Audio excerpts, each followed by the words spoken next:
میرے پیارے مہمانوں، ڈاکٹر شاہ صاحب نے جو 4 کوئسچن رکھے ہیں، اس میں پہلا کوئسچن ہے واٹ از اسلام؟ اسلام کیا ہے اور کون بتائے گا کہ اسلام کیا ہے؟ جب وہ نہیں بتائے گا کہ اسلام کیا ہے، جس نے اسلام کو بنایا ہے، تو سب بتانے لگیں کہ اسلام کیا ہے۔ اس لیے ہم کو اس سے پوچھنا چاہیے جس نے اسلام بنایا ہے، اور ہم کو یہ حکم دیا ہے کہ اس دین پر ہم چلیں تو ہم مسلمان ہوں گے۔ مجھے 10 منٹ دیا گیا ہے، گھڑی میں نے سامنے رکھی، 9 منٹ میں تقریر ختم کر دوں گا۔ اسلام کیا ہے یہ کوئی نہیں بتا سکتا، یہ صرف قرآن بتائے گا۔ قرآن نے بتایا ہے کہ أَفَنَجْعَلُ الْمُسْلِمِينَ كَالْمُجْرِمِينَ، یہ ہے ٹرو اسلام، یہ ہے سچا اسلام، جو کہتا ہے کہ یا کرمنل ہو جاؤ یا مسلمان ہو جاؤ۔ جو کرمنل ہوگا وہ مسلمان نہیں ہو سکتا، جو مسلمان ہوگا وہ کرمنل نہیں ہو سکتا۔ ایک اور آیت میں اللہ نے بتایا ہے کہ مسلمانوں کا کرتب کیا ہے، مسلمانوں کا فریضہ کیا ہے۔ کئی مرتبہ یہ آیت کوٹ کی گئی، لیکن میں انتظار کرتا رہا کہ جس میں مین پوائنٹ ہے اس کو بیان کیا جائے گا، وہ کسی نے کسی وجہ سے ادھر توجہ نہیں کی۔ آیت بہت مشہور ہے، کنتم خیر امۃ اخرجت للناس، تم وہ بہترین کمیونٹی ہو جس کو اللہ نے ساری دنیا کے انسانوں کی سمسیاؤں کا سمادھان نکالنے کے لیے بھیجا ہے۔ سوامی جی بھگوان آپ کو جیوت رکھے، اخرجت للناس عربی کے اسکالر یہاں موجود ہیں، پوری دنیا انسانیت کے لیے، مذہب کا انتر کچھ نہیں، دھرم کا فرق کچھ نہیں، جو بھی انسان ہے اس کی مصیبت کو دور کرنا، یہ مسلمان اس کے لیے ڈیوٹی باؤنڈ ہے، اور یہی ہمیں سیرت رسول۔ ایک مثال دی ہمارے سوامی جی نے، دوسری مثال اس سے بھی مخصوص دیتا ہوں۔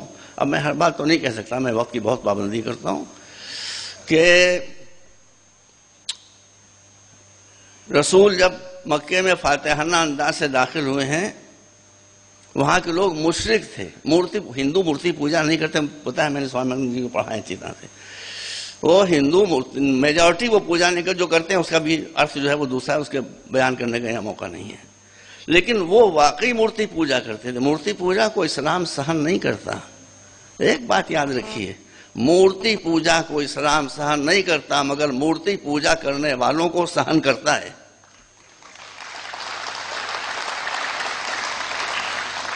آپ مکے کے فاتح ہیں، فاتحانہ انداز سے جب لوگ آتے ہیں تو بھائی ان کا لباس بھی بدل جاتا ہے میری ساری۔ ہمارے مودی جی کہا کرتے تھے کہ ہم کو لاؤ، اچھے دن آئیں گے، اچھے دن آئیں گے، اچھے دن آئیں گے۔ ہم ان کو لے آئے، ہمارے تو اچھے دن آئے نہیں، ان کے اچھے دن آ گئے۔ یہ بہت اچھی بات ہے، وہ خود کہتے ہیں، وہ بالکل ہسٹری ہے کہ وہ چائے بیچتے تھے، تو اب چائے بیچنے والے کا اچھا دن اس سے اور کیا ہوگا کہ جو چائے بیچتا تھا وہ 10 لاکھ کا سوٹ پہن کر بیٹھ گیا۔ ان کے تو اچھے دن آ گئے، مگر ہمارے اچھے دن بھارتیوں کے، ہندو مسلمان کسی کے اچھے دن نہیں ہیں، مہنگائی اور بڑھتی جا رہی ہے۔ بہرحال تو وہ لوگ مورتی پوجا کرتے تھے، پیغمبر کوئی 10 لاکھ کا کرتا پہنے ہوئے نہیں تھے، بالکل معمولی لباس میں، معمولی جوتی، معمولی پگڑی، معمولی لباس، کوئی پہچانتا بھی نہیں تھا کہ یہ مکے کے کانکرر ہیں۔ آپ نے دیکھا ایک مورتی پوجا کرنے والی عورت، استری، لکڑیوں کا بوجھ سر پر رکھے ہوئے جا رہی، وہ لنگڑی بھی تھی بیچاری، لنگڑاتی ہوئی جا رہی ہے۔ پیغمبر نے آگے بڑھ کر کہا، مائی تو کہے تو تیرا بوجھ میں اٹھا لوں۔ اسلام دوسروں پر بوجھ لادنے والا نہیں ہے، دوسروں کا بوجھ اٹھانے والا ہے۔ اب اس نے اپنا بوجھ دے دیا، پیغمبر نے وہ بوجھ اس کے گھر تک پہنچا دیا۔ اب وہ پوچھ رہی ہے کہ آپ ہیں کون، آپ ہیں کون، آپ ہیں کون۔ جب پیغمبر اس کا بوجھ لے کر چلے تھے تو بھائی بیویاں یہاں بیٹھی ہوں گی، بیویوں کے لیے سب کچھ ممکن ہے، چپ رہنا ممکن نہیں ہے. پتہ نہیں وہ کیسے چپ بیٹھی ہیں. اس نے بھی بڑبڑانا شروع کر دیا اور کہنا شروع کر دیا، ایک تم ہو کتنے اچھے منشیہ ہو، کتنے اچھے انسان ہو، ایک محمد آئے جو خون بہایا کرتے ہیں. وہ حضور کی کیریکٹر ایسا چلتا. پیغمبر وہ بکتی چلی جا رہی، پیغمبر سنتے چلے جا رہے ہیں اپنے شان میں قصیدہ، یہاں تک کہ اسے گھر کے اندر جا کر پہنچا دیا. تب اس نے کہا بھائی بتاتے جاؤ تم کون ہو. پیغمبر نہیں بتا رہے تھے. وہ دروازہ روک کر کھڑی ہوگی. تب پیغمبر نے بتایا کہ میں وہی محمد ہوں جس کو تم باتیں سنا رہی تھی. پیغمبر نے کسی ریوارڈ کے لیے اس کا بوجھ نہیں اٹھایا تھا. اسلام کا حکم ہے کہ دوسروں کا بوجھ اٹھاؤ. مگر اس کیریکٹر کا اثر یہ پڑا کہ جب آپ گھر میں داخل ہو رہے تھے تو مورتی پوجا کرنے والی استری تھی. جب اسے گھر سے باہر نکلے تو لا الہ الا اللہ کی آواز آ رہی تھی. ہمارے وائس چانسلر صاحب از اے ویژنری پرسن. اور راشد شاہ صاحب، شاہ تو کہتے ہیں اس کو جو بہت کم ہو، ایسے لوگ بہت کم ہوتے ہیں جیسے شاہ صاحب آپ ہیں. آپ کی تھنکنگ بالکل صحیح ہے. برج کورس یہاں پر ہونا چاہیے. بچوں میں آپس میں ڈائیلاگ ہونا چاہیے. جب ایک ملا دوسرے مذہب کے بارے میں کچھ بتائے گا تو ہمیشہ غلط بتائے گا، چاہے وہ شیعہ ملا ہو چاہے سنی ملا ہو. کبھی صحیح بات نہیں بتائے گا. لیکن جب بچے آپس میں بیٹھ کر انٹریکشن کریں گے تب ان کو معلوم ہوگا کہ صحیح سنیت کیا ہے اور صحیح شیعیت کیا ہے. بہت سے اس کے فائدے میرے پاس ٹائم نہیں، میں نے کہا جی میں گھڑی دیکھ رہا ہوں. یہ بہت. اب میرے پاس کل 5 منٹ رہ گئے. 5 منٹ میں آپ کو ایک میں میسج سنا دوں. میں بھی کچھ مہینے پہلے ضمیر الدین شاہ صاحب میں تشریف فرمایا گئے لو میں سمجھا بیٹھے ہیں، یہ بھی مشکل. خیر ان تک میرا میسج پہنچا دیجیے گا کہ میں ابھی عراق گیا تھا. میں دین کے اعتبار سے مسلمان ہوں، فرقے کے اعتبار سے شیعہ ہوں. شیعوں کے جو رہنما ہیں وہ چاہے حضور کی شکل میں ہوں یا مولا علی کی شکل میں ہوں، انہوں نے مسلمانوں کو ملائے رکھنے کے لیے قربانی دی ہے، لڑانے کے لیے قربانی نہیں دی ہے. میرا بھی مسئلہ یہی ہے. میں بھی یہی چاہتا ہوں کہ سب مل کر رہیں. اسی پر میری پوری زندگی گزری ہے. اب میں یہ جو ہمارے مرجع تقلید جن کی میں تقریر کرتا ہوں، آیت اللہ سیستانی، آپ نے نام ضرور سنا ہوگا، بہت بڑی شخصیت ہے. ان کو جب معلوم ہوا کہ میں آیا ہوں تو انہوں نے اپنا گھر، بالکل معمولی گھر، بالکل معمولی، میرا گھر بھی ان سے بہتر ہے، اپنے یہاں بلایا اور سب کو ہٹا دیا. میں سمجھ گیا کوئی خاص میسج ہے. میں نے کہا سرکار فرمائیے، بس میری درخت ختم ہو رہی ہے. ان کا تم جا کر ہندوستان کے مسلمانوں کو اور خاص طور پر شیعوں کو میرا سندیش دے دو، میرا پیغام دے دو.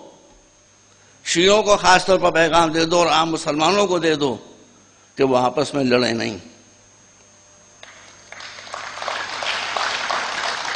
ایسی باتیں نہ کریں کہ جس سے ایک دوسرے کی دل آزاری ہو. سب آ گیا اسی کے اندر. تو میں نے کہا حضور بھائی سن لیجیے گا میرے بھائیوں، لیکن ہم بھی اس لیے آپ کو بھائی کہہ رہے ہیں، بھائی سے بڑھ کر کوئی لفظ نہیں ہوتا. تو میں نے کہا حضور میں سنیوں کو کیا کہوں، میں ان کو اپنا بھائی کہوں؟ اور ان کا ہرگز نیور نیور نیور سنیوں کو اپنا بھائی نہ کہو، سنیوں کو اپنا بھائی نہ کہو، سنیوں کو اپنا بھائی. تو میں نے کہا پھر کیا کہوں؟ کہا بھائی نہ کہو، اپنی جان کہو. بھائی نہ کہو، اپنی آتما کہو. بھائی نہ کہو، اپنی روح کہو. یہی دیکھیے ان کے الفاظ ہیں کہ ان کے کاموں کو اپنے کاموں پر ترجیح دو، ان کی مشکلوں کو پہلے حل کرو، پھر اپنی مشکلوں کی طرف توجہ کرو. میں نے کہا دوسرا میسج. ضمیر صاحب چلے گئے. انٹر کنیکٹڈ دونوں چیزیں. دیکھیے عالم کبھی لڑے گا نہیں، جاہل کبھی لڑائی سے بچے گا نہیں. عالم کبھی لڑے گا نہیں، جاہل ہمیشہ لڑ کے رہے گا اور لڑا کے رہے گا. بس میں آخری بات کہہ رہا ہوں. آپ سب مسلمان ہیں، آدھے مسلمان تو سوامی جی بھی ہو گئے. اور جس کو اتنا قرآن یاد ہو آدھا مسلمان نہیں ہے. وہ اتنا قرآن تو مسلمانوں کو بھی یاد نہیں. تو میں عرض کر رہا تھا آپ کے سامنے،